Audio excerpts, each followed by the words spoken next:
That bill approved by the Empowered Committee was approved by the Lok Sabha in 2015. When it came before this Honorable House, it was then referred to a select committee. The select committee made certain suggestions, some of which have been incorporated. And thereafter, the government considered it absolutely necessary to build a larger consensus. The need for the larger consensus was that we were radically changing the taxation. Proposal was to change the taxation structure as far as the country was concerned.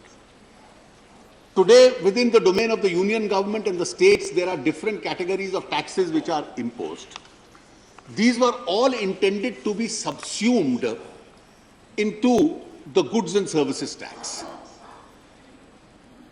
Now, for those who felt that this was surrendering their sovereignty, this was in fact pooling in of sovereignty of the states and the center, so that we could have a system which was a far better and a more modern, conducive system, which would help the assessees, which would raise larger revenues, and eventually give a boost to the Indian economy itself. The merits of the system itself are that it would convert India into one uniform economic market with a uniform tax rate, bring about a seamless transfer of goods and services across the country, enable us to check evasion, and therefore enlarge the revenues as far as the center and the states are concerned. This would also be equitable in as much as the consuming states would also be benefited as far as their economy is concerned. Many economists and analysts believe that this would also give a boost as far as the growth rates in the country are concerned. It was therefore extremely important that before a bill of this kind, which brings about a major change, is concerned, there is a political consensus built up to the extent that it is possible. And therefore, once the Select Committee and earlier the Standing Committee had made their recommendations, the Empowered Committee of the State Finance Ministers was consulted from time to time to suggest various changes and improvements on the bill. Simultaneously, a process of dialogue with all major political parties in Parliament was also undertaken. And therefore, the two discussions, both in the Empowered Committee and a dialogue with the political parties, had to be balanced with each other, and the best possible outcome had to be incorporated as far as the bill is concerned. It was obvious that this exercise would take time, but I would say this has yielded effect, and there has been a large consensus building which has taken place, which is absolutely necessary in a bill of this kind, for the simple reason that legislation of this kind can't be based on partisan considerations. Almost every major political party in the country is a part of the power structure in some part of the country or the other, or at least it is likely to be. And therefore, since this impacts across the center and the states, a larger political consensus was necessary, and therefore we have systematically worked towards that political consensus.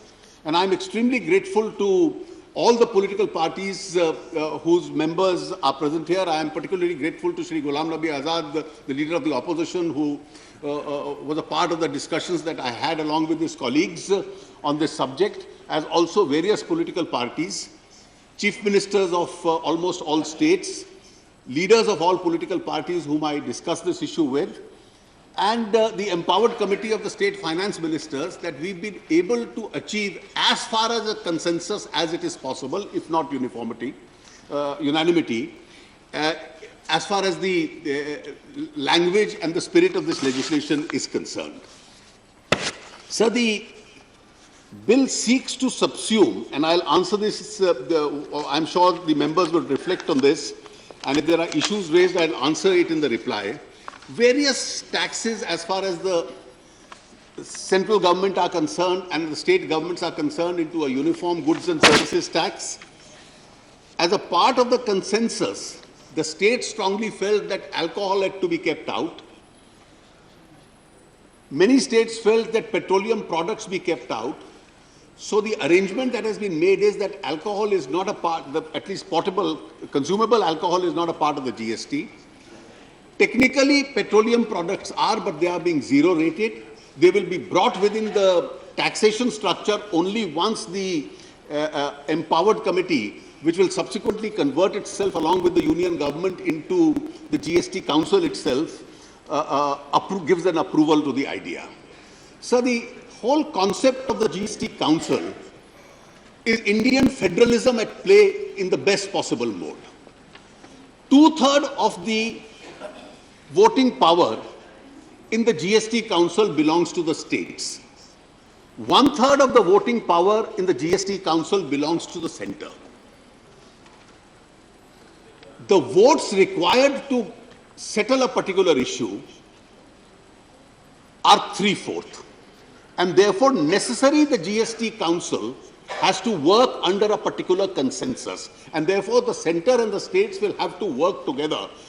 The center will have a veto on the state will have a veto on the center, and therefore this will be federalism at play, under which the GST Council itself would be then able to take its decisions. So the whole object is that after this constitutional amendment is approved, ratified by the states, the council would come into existence. Subsequently, 3 enabling laws, 2 by the central parliament and 1 by the state legislators, would have to be passed. The 2 central laws would be in relation to the central GST and the interstate GST. The state legislation would be with regard to the state GST. Needless to say, the council itself would discuss the drafts of those laws. Various modalities, including what would be the taxation structures, would then be discussed with the council. The operational modes, so that there is no overlapping left as far as the functioning of the GST is concerned, and that can be smoothened out, would all be areas which will then have to be smoothened out. And hopefully, once the council approves those legislations would be brought before this honourable House.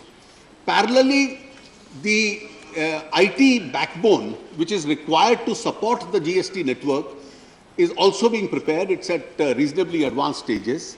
And once these proposals are carried, we'll be able to put this in actual action as soon as we can pass these legislations, and the IT infrastructure for that is necessary. I hope this is done as quickly as we can. Right. Small